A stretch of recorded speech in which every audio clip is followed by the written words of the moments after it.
Hi, I'm Elizabeth from Doyle & Doyle, and today we're going to be talking about mourning jewelry. So hair jewelry was very popular in mourning jewelry, and it could actually be made at home. This is woven from human hair, and you can see amazingly it's two different plaits or weaves of human hair.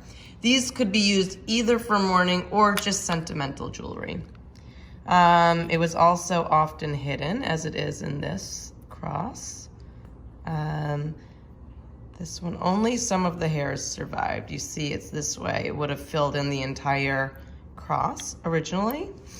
And this one is from 1857.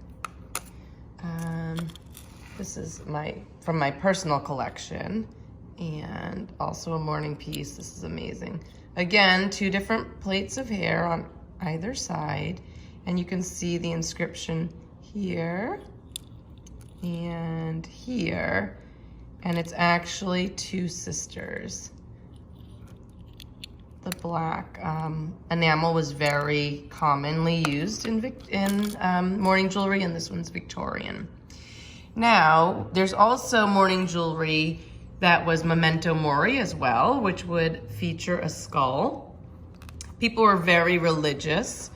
These are Georgian. People are very religious at this time, Christian, and they believed in the afterlife.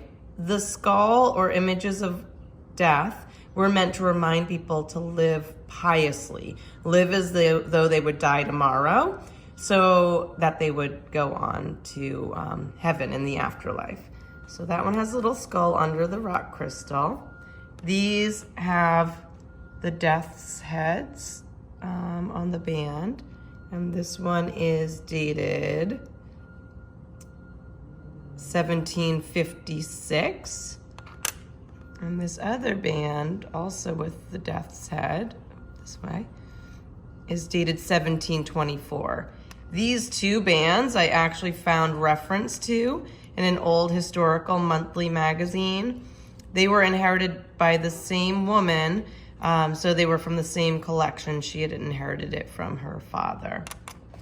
Now this band is amazing. It reads in German, Andenken, which means to remember, or souvenir, which also means to remember. Souvenir means to remember in French. Andenken means to remember in German. And the black enamel is suitable for mourning jewelry. But what I love about this ring is that each of these panels flips.